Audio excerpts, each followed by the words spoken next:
friends. My name is Alex Karekis, and I want to welcome you to the Mysteries of Monterey, California through my Finding Lost Civilization series.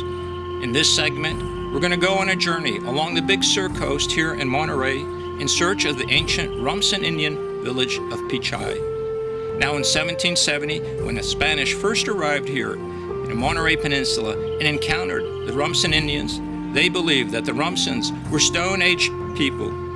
And so, as you can imagine, the Spanish spent very little time learning about the Rumsen Indian natives, about their history, about their culture, about their language, and even where they actually lived. And the first thing that the Franciscan friars set about doing was to Christianize these people and to change their way of life in a mind's eyes of what the Spanish believed that civilized people should live like. And therefore, much of the history of the Rumsen Indians has been lost in time. However, we do have two clues from old Carmel Mission records that show that the Rumsen Indian village of Pitchi was located in a small canyon of redwoods. Also that it was located south from the Carmel Mission along the coast, approximately 6 leagues away, which is about 15 miles. And so this should be a very interesting journey that we are about to embark on. We are going to try to locate the ancient village of Pitchi, and this should be an interesting journey. We are going to travel south along the coast from the Carmel Mission, approximately 12 to 15 miles. We are going to search for signs of where the ancient village of Pitchi used to be. But aside from the clues, we must find evidence of habitation. These clues mean nothing unless we actually find some symbols, some signs to show us that people once lived there. So come, this should be a fun journey. Let us try to find the ancient village of Pitchi.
This is fantastic.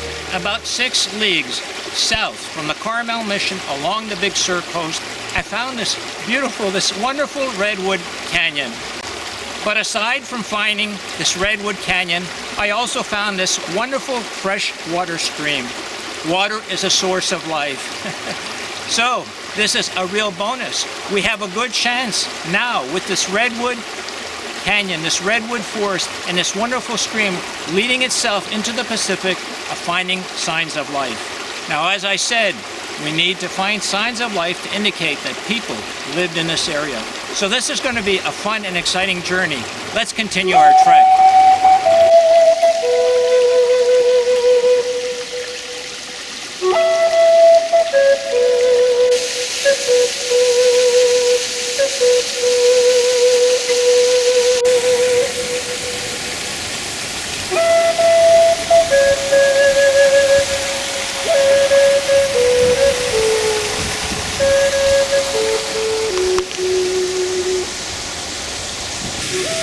Friends, this is wonderful. As I followed the stream towards the Pacific, I encountered this large boulder. This boulder contains 2 grinding mortars. These mortars were used to prepare food. We have found our evidence of ancient life. Acorn or plant life would be put inside this mortar, and with a large stone, a large cylindrical type stone, they would pound the food. They would grind it into a flour. Well, this is fantastic. Let's continue our journey and see if we can find other signs of ancient life here. After examining these 2 ancient grinding mortars, I began to examine the area. I looked up on the hillside, which is only about 20 feet away from these grinding mortars, and I noticed the remnants of shells and realized that this whole area was used as a food processing site. Before us we have the remnants of the food that was processed by the ancient. Look at this, right over here we have abalone, an abalone shell. The fantastic thing is this abalone shell was not bought in a store. This was actually processed by an ancient Rumsen Indians hundreds, if not thousands of years ago. These shells are brought to the surface by burrowing animals. Look at this. Here's an, oh my goodness, look at this over here. Look at this. Oh my goodness, this is an ancient implement. This is a pestle. Look how it fits the hand perfectly. They use this implement right here to break open the abalone and the shells. This is an ancient tool. This is the fantastic thing about these shell-midden sites. Sometimes the implements used to process the food was discarded and left behind.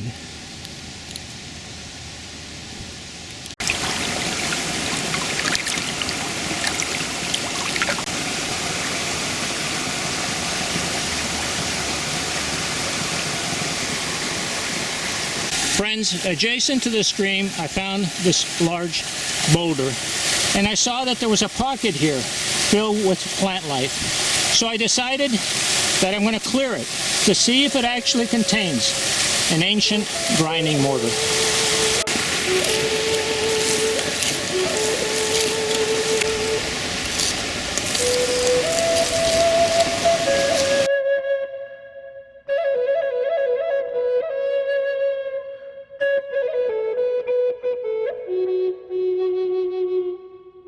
Friends, before us we have that large boulder that contains the 2 mortars.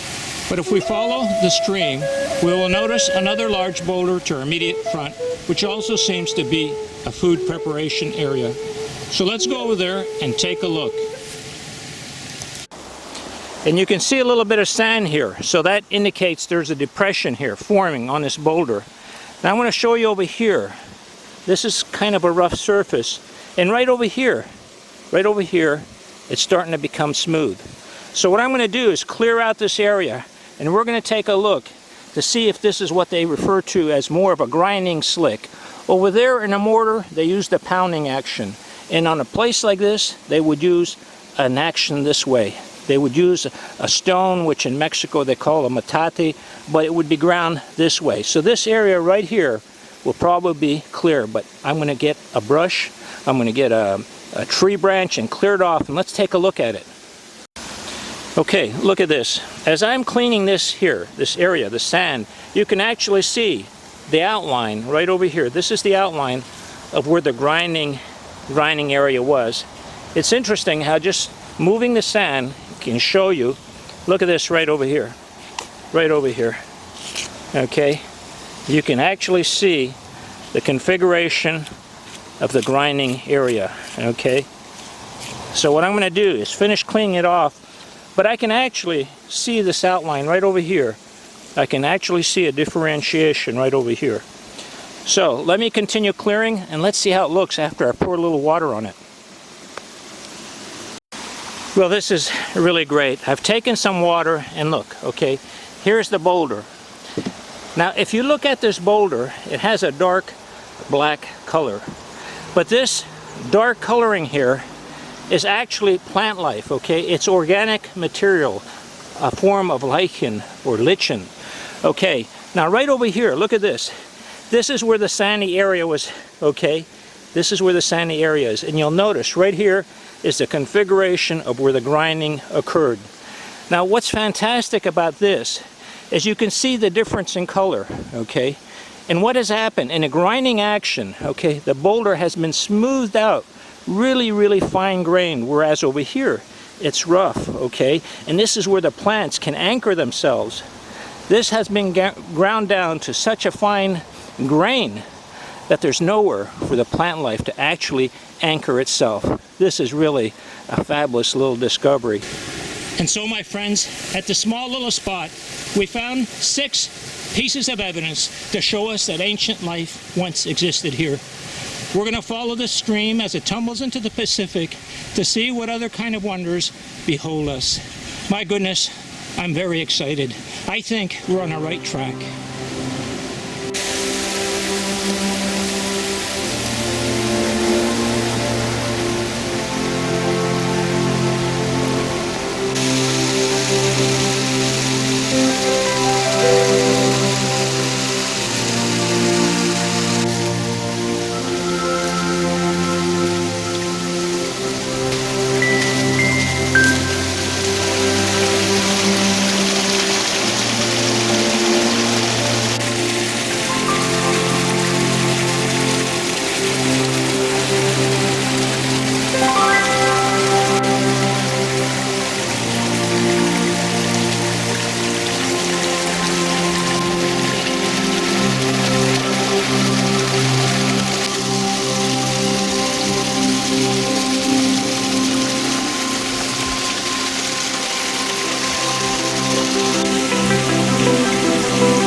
When I arrived at this spot where the stream tumbles into the Pacific Ocean, I was astounded by its beauty.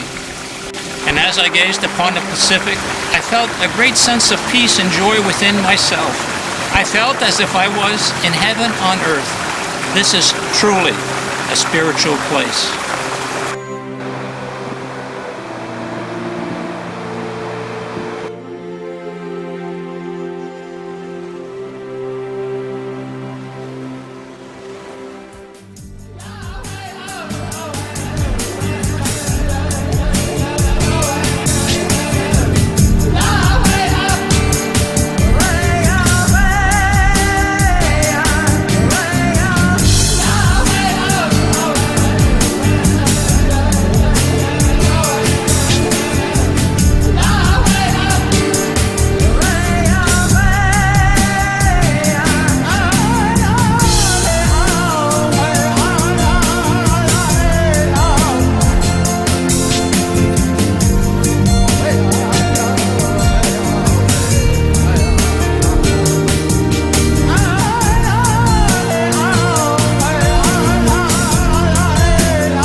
As we continue our exploration, I want to mention to you that the landscape that we see today is probably somewhat different than it was 100 or even 1,000 years ago.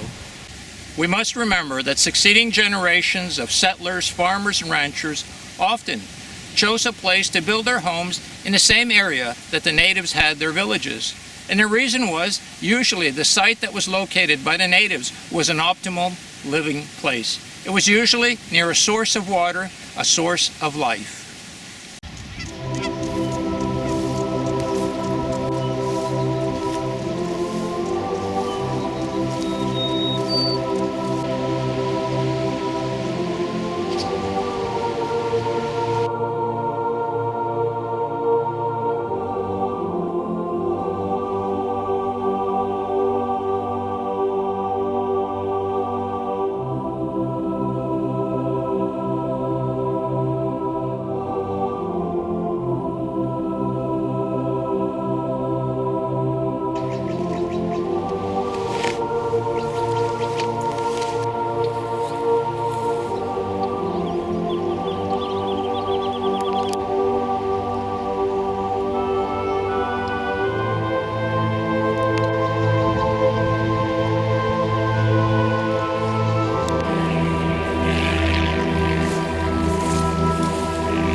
I came up on this boulder and I saw this little indentation here.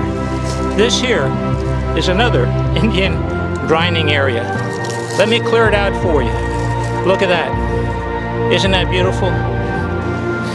Now I'm not sure if there's anything here, but let's clear it out over here and let's see if there was another area right over here. That, oh, look at this. Oh my goodness. You are seeing this. You are seeing this exactly as I discover this. This is incredible. Look at this. Look at this over here. This is incredible. Grinding mortar area. Look at this. This is very beautiful here. This is incredible. Look at this. The small grinding area. And then a larger, deeper one over here.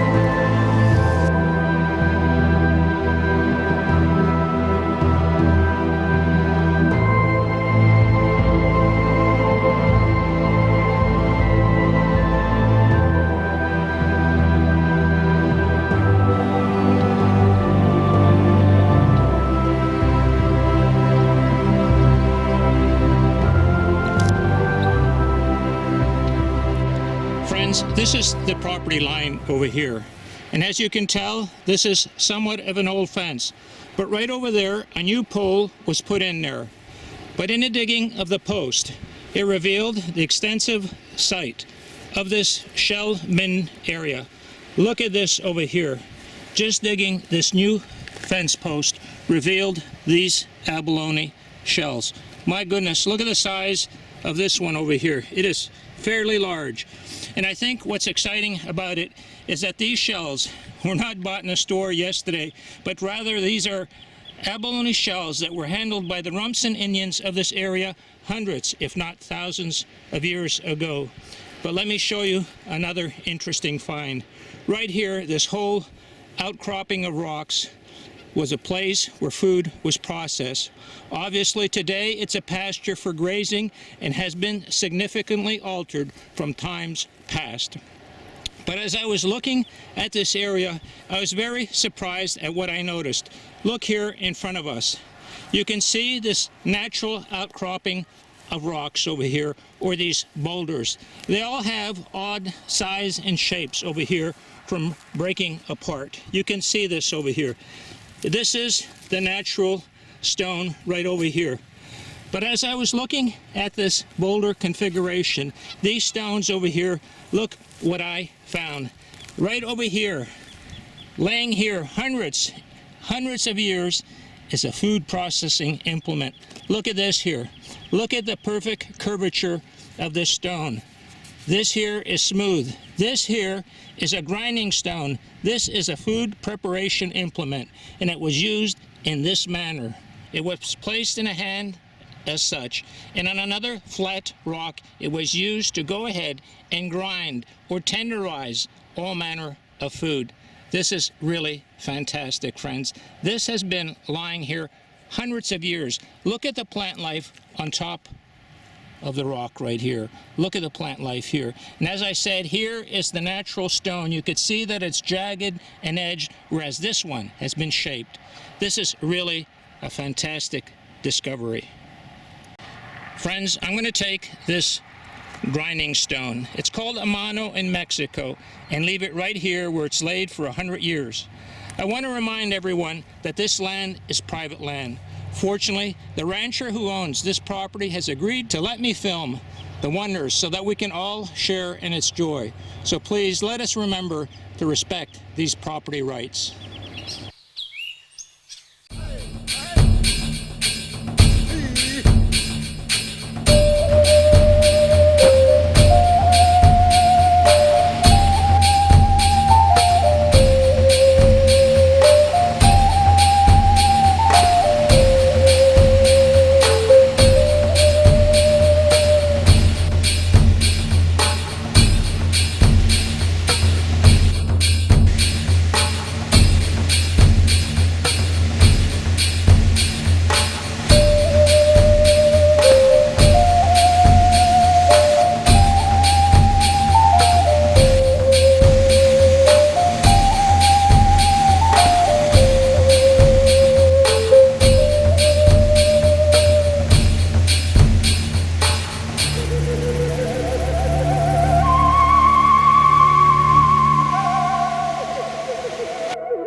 Friends, our time here at this wonderful, this magical place is coming to an end.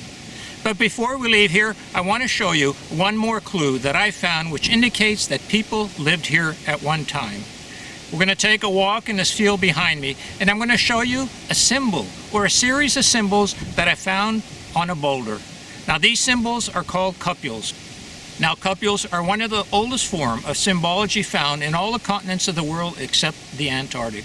The oldest cupule symbols are found in India, and they are several hundred thousands of years old. What they actually mean has been lost in time, so anything that can be said about them and their meaning is somewhat speculative.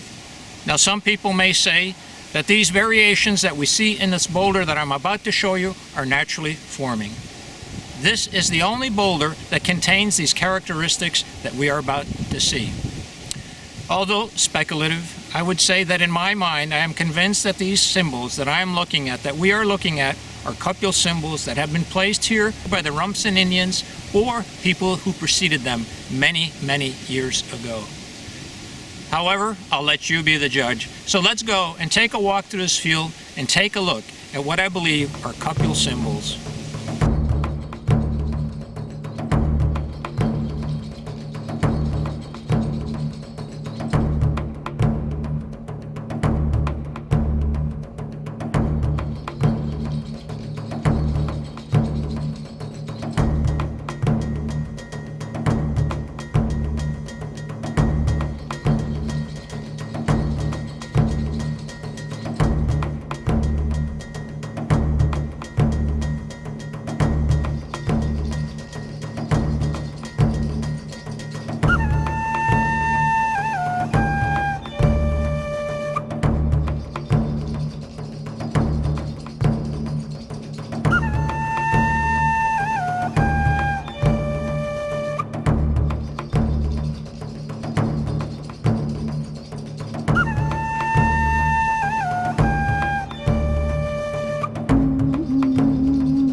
Friends, in trying to answer the question, where is my home, we have had a wonderful experience. We started our quest for the Rumsen Indian village of Pitchi by following 3 clues left behind by the records at the Carmel mission. These clues were to travel 6 leagues south along the coast and until we found a small redwood canyon. And so, after traveling 6 leagues south along the coast, and taking into consideration of what the topography of the land would have looked like in 1780, I found a small redwood canyon. And it was in the small redwood canyon that we found another very important factor to sustain life. We found a fresh water stream. And so we decided to follow this stream as it continued on its westward path towards the Pacific Ocean. And as we followed the stream, we found our first signs of ancient habitation. We found several bedrock mortars that were used for food preparation. And then close by to these mortars, we found a shell midden site, which was an area where food was also processed. And then, to our great surprise, amongst the shells, we found a stone pestle that was used by the ancients to process the abalone. We continued to follow the stream as it tumbled into the Pacific Ocean. And along the way, we found mortars, a pestle, and other food preparation sites. We further explored the area and found additional shell midden and food preparation sites. And to my great surprise, I also found a boulder that contained petroglyph symbols that were left behind by the ancients who lived in this area at one time. I then conducted some historical research and learned that a native burial site was found in the immediate area of the vicinity that we had been exploring. Apparently, this ancient site had been revealed as the roadways were being built through the Big Sur area. Friends, the preponderance of the evidence that we have seen reveals that ancient life in fact existed in this area that we have explored. Although speculative on my part, after following the 3 simple clues left behind in these Carmel mission records, I personally believe that we have explored the village of Pitchi. Well, before closing, I want to mention 2 things. The Rumsen natives are not a vanished people. They live and prosper today. Also, remember that the area we have explored is private property, so please do not enter these lands without the appropriate permissions. Well, friends, this has been a wonderful experience, and I hope that you continue to trek with me as we explore the mysteries of Monterey.